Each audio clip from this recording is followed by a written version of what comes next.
All right, so I wanted to change pace now, and we wanted to get to our next story, which is about the state of the search market. And it actually starts not with Google, but with Apple. We discussed last week the fact that Apple is currently being dragged through a bunch of antitrust testimony. And Eddie Q, who is one of their senior vice presidents, was talking about search traffic through Safari. Now, Google has had this long running deal with Apple, which is part of its own antitrust suit. So it's antitrust everywhere, where Google pays Apple an exceptional amount of money, believed to be about $20 billion a year, to maintain Google as the default search engine on Apple. So this is incredibly valuable to Google, but it also, of course, gives Apple enormous insight into how Google is being used. And in this person's testimony, Eddie Q from Apple, he revealed that Safari search traffic declined in April 2025 for the first time in 22 years, which is, I guess, ever, right? So that is, I guess the interpretation here that the market came to and that a lot of people came to, and we can discuss, guys, is that AI is starting to finally take chunks out of Google's market share. Following those remarks, Alphabet stock, so Alphabet is the parent company of Google, went down over 9%, which is taking away $155 billion in market cap. And so I think people have been wondering for a while, when will AI start to eat into Google's search dominance? And this very credible data point from Apple, which usually doesn't share any information, is really powerful. Now, Google denies this. They say that overall search volumes on Apple continue to grow. So it's devolved into he said, she said. But Google does maintain that their search volumes remain really strong. So, yeah, I think the question is, are search engines cooked? Like, is this the beginning of a long, slow slide away from search and towards AI? I think search itself, the actual act of searching, is cooked. I don't think Google is cooked in that way, because I think Google will still be a place where you go and you make the search, but the search won't look the same way. It would look like a digestive thing that AI gave you, and then maybe a bunch of links. So I think we are moving into a place where I'm not looking for a set of links or references. I'm looking for the answer. And I think as time passes, user behavior will move from I want to search to I want the answer for something. And I think that's a good move, because that's the intent. When people go and search for answers in Google, they want an answer. They don't want to search for something. They don't want an index. So I think we'll move to a place where the answer will be digested for you. Will that impact Google? Probably, but I think they'll do the right thing and put the digest and the AI front and center in the search. I still think that they have a very strong brand, and that whenever I want an answer for something, I usually go to Google. I'm starting to see that some of my behavior is changing. So like for complex things, I do go to a ChatGPT or to Claude. So some of my searches are moving, but I think that we are a very small percentage of the population that is very, very tuned to new tech and new AI. So we're far from burying Google in my view. I agree with you that the nature of search is radically changing. I just think also that the search box, the Google search box, is going to be massively disintermediated, and it needs to move local. So Apple is going to do its own form of AI responses on Siri once they can figure out how to find their ass with two hands and a flashlight. But you're going to talk to Siri on iPhone, Siri on Apple glasses, Siri on AirPods, and you're not going to get Google's search page. You're going to get Siri's search results, which may be behind the scenes powered by some Google index, but monetizing that is going to be a hell of a problem for Google. And then Meta, you're going to talk to Meta's apps, you're going to talk to Meta glasses, you're going to talk to OpenAI's new device.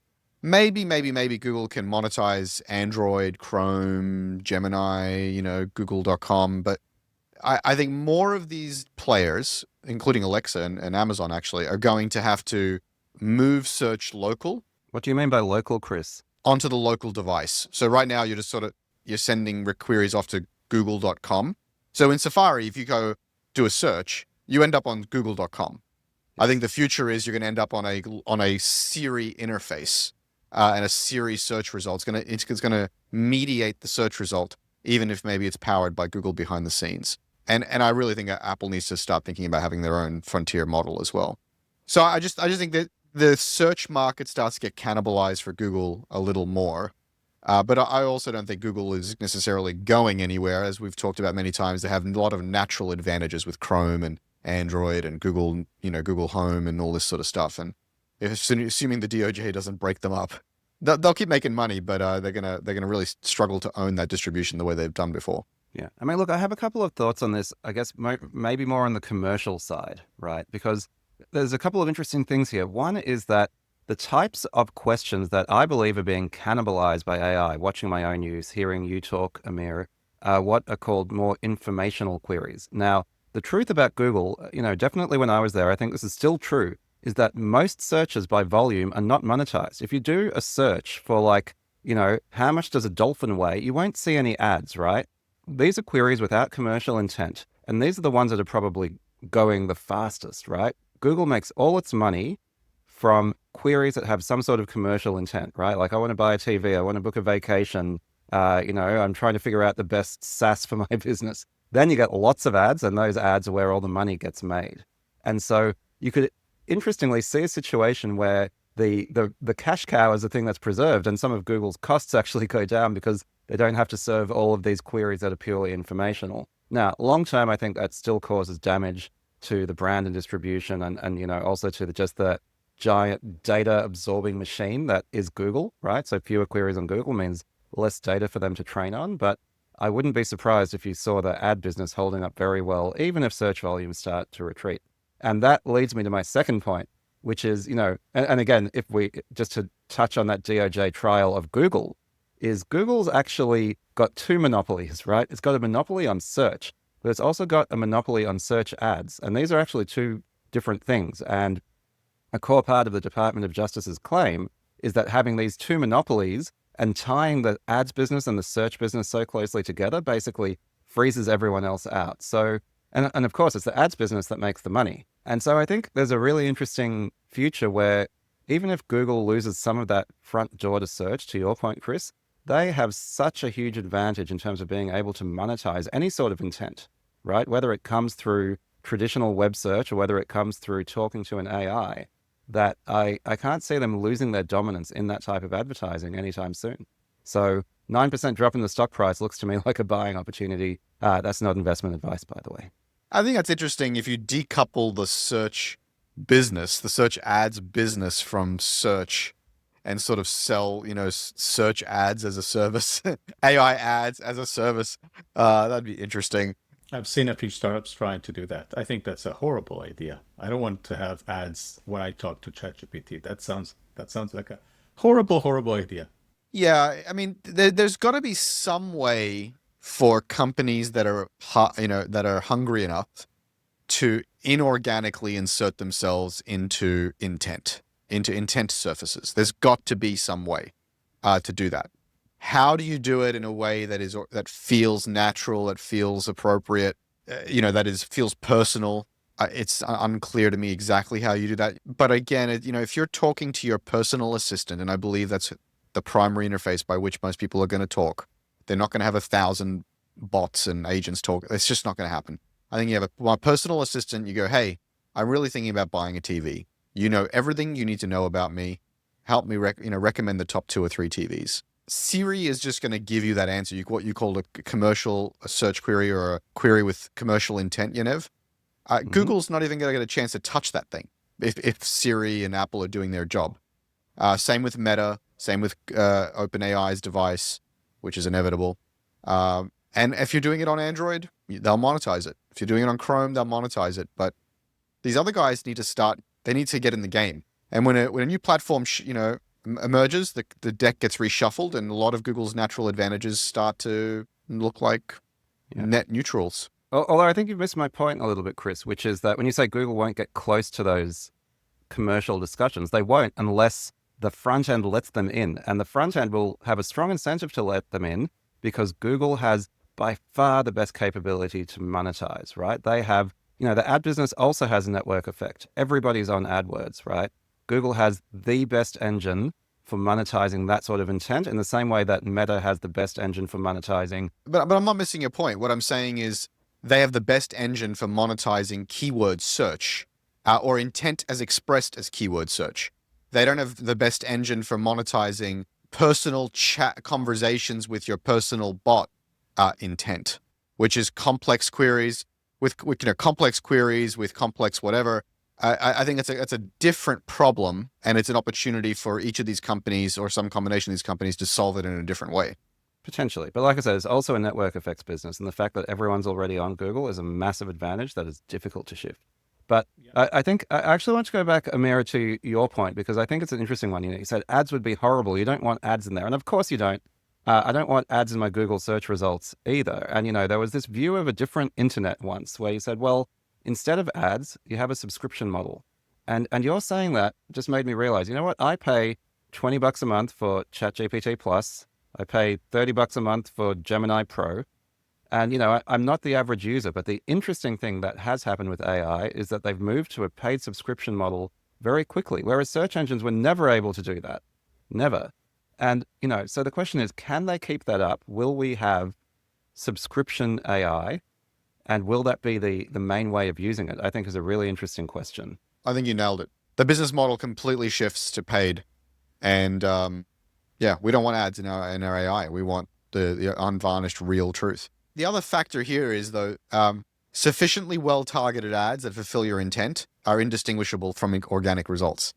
And so some combination of high quality, sufficiently high quality intent fulfillment, whether organic or inorganic, serves the user intent.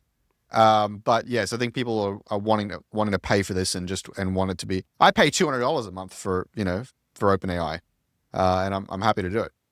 So I think ads are the worst mistake we've done in tech.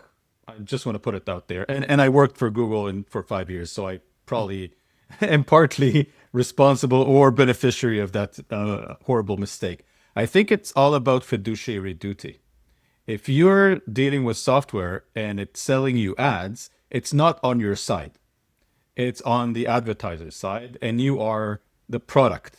And I think I would like the fiduciary duty of my software to be with me. And as time passes, the free software in my life sucks.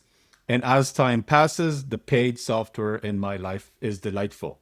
So I want to pay for my software, and I want the software's fiduciary duty to be in my side. That's why I think ads are never going to be the right medium for AI, for paid AI. Yeah. So I think, it sort of maybe points a roadmap for what's going to happen, which is we're going to have a two-tier system, a bit of a class system here. Because if you look at Netflix, right, has been subscription from the beginning. One of their big claims, against cable is, hey, we don't have commercials, right? We don't have advertising. And then eventually, I think maybe it was 18 months, 2 years ago, they caved and they introduced an ad-supported tier where you still pay, but it's subsidized by ads. And that's done very well, apparently. Now, of course, people who have a bit more means, who have a bit more money, will pay for the non-advertising tiers. But then people who can't afford it or don't want to pay for that money, for that subscription, they go ad-supported. And so, I think at some point, OpenAI, all of these, they have a free tier. I can imagine ads creeping in there. But because the most valuable consumers in the world will be on the paid ad-free tier, it will never be as big a business as the current search ads business. This discussion reminds me of a Black Mirror episode in the latest season where this lady has a tragic accident and they're forced to replace part of her brain with a chip that connects her to a cloud computing engine so that that part of her brain can continue to function. It has limited range and it has limited, she can't leave her town and whatever. And then eventually this company starts to get more successful and they roll out nationally and internationally and you can roam and stuff. But if you don't upgrade, you start getting ads. And so randomly she goes into this fugue state and starts mindlessly doing ad reads in the middle of her life. So they might be talking about needing to buy some new coffee because they're running out in the kitchen. And she'll just suddenly freeze and start doing an ad read for coffee. And that's what you don't want your LLM to do that, right? You don't want to be talking to your personal assistant, this intimate, personal relationship with this, with an intelligence personified, right? Think of Samantha from Her, and you're having a conversation, and then Samantha all of a sudden goes, "Oh, Chris, I'd love to help you with that, but first, let's talk about Acme coffee." It's Yeah. like, shut up. No way. Yeah, but if you can afford it, this is my point. Not everyone will be able to afford it, and for those who Yeah. can't afford it, there will be ads. It has ever been thus. I don't think it's a good thing, by the way. I think that's why software sucks. Just one last thought on that though. I like, yeah, it's not a good thing for those who can afford it and who want their experience untarnished by, paid interjection. If you're a small business owner, you're a startup, you're whatever, you need an inorganic way to reach customers with high intent. And so there have been billions and trillions of dollars generated from Google ads, App Store ads, Amazon ads, and Meta ads that have powered the app economy, the tech economy. Without it, there was no way for these startups to inorganically acquire users. So I think, we have to be careful that you don't want to throw the baby out with the bathwater. Kind of do. I kind of do. I want to. I kind of do. I want to say, hey, listen, if you can't pay for reach, do things that help you pay for reach. Do AI optimization. Create more content. Create more value. Do social things. You can use that money that you would pay for ads to do other things that make you relevant in the market. I actually think that paid ads is a cop-out. I think it's a cop-out of like, instead of having actual value that people talk about you and having virality and having all this, I think there's a layer where I'm wrong, where it's like the barber can't create enough value to get local people. But for a lot of the businesses, they just pour Silicon Valley money instead of actually creating tangible value. I think it's interesting, Chris. Like you're looking from the point of view of businesses that want to grab people's attention, hijack people's attention. They have a very real need for that. But as a consumer, that's not my problem. Ideally, I do not want my attention to be hijacked. And so, yes, as the world changes, businesses need to find new ways to get people's attention. And look, I don't think advertising is going anywhere, but it is not my problem as a consumer if it's harder for a company to pay money to get into my neurons despite not meriting that attention, right? That is a privilege that I don't grant them by paying my subscription fee, right? There is a really important dynamic here. Like, I can't tell you the amount of times that I've been looking for some luggage. I've been looking for some, I've become obsessed with like everyday carry gear, two-way radios, USB cables, lighting gear, office furniture, countless things where I'm Googling around looking for some stuff. I don't really find exactly what I want. I go away. And then my Instagram feed or my Facebook feed or whatever starts to be populated with content around these things, sometimes miraculously and mysteriously and creepily. And the number of things that I've purchased from these ads is scary high, right? And it's not because these ads are somehow like tricking me. The ad targeting engine is so good that it's able to fulfill my intent in a way that is more discreet and implicit than my explicit search. And again, I think the way you bootstrap growth, Amir, the way you value prop test, the way you start to create that snowball of interest, the way that you build a direct-to-consumer brand, Allbirds and Peak Design and Native Union and all these incredible direct-to-consumer brands that were blocked by all the major chains, they would not have existed without the ability to ride the inorganic wave. So, yes, I'm talking. We're a podcast for startup founders and operators, right? It has been incredibly valuable for those people to have an ads ecosystem. And you're right, it's not going away, but we should need to be a bit careful about throwing out the baby with the bathwater in this way of reaching people with high intent. This message has been sponsored by Peak Design. Thank you for. I love Peak Design. It's the best. I love Peak Design as well. And I've got my Native Union cables here. Come on, this is great. I have 2 bags. I can't believe you're love advertising this shit and we're not even getting paid for it. You should try them. They're really good. I've replaced all my bags, all my stuff, my wash bag, my tech bag. It's all Peak Design. Yeah. I mean, look, if we were really for real here, I guess we would make this podcast subscription, which we don't do. So yeah, I think like there is a strong gravitational pull to an ad-supported model when you want to maximize your distribution. Cut to the Vanta ad. Over 7,000 global companies like Atlassian, Dovetail, Flow Health, and Quora all use Vanta to manage risk and prove security in real time. Why aren't you? Get $1,000 off Vanta when you go to vanta.com/TSP. That's VANTA.com/TSP for the Startup Podcast to get $1,000 off. $1,000 off. That's pretty good.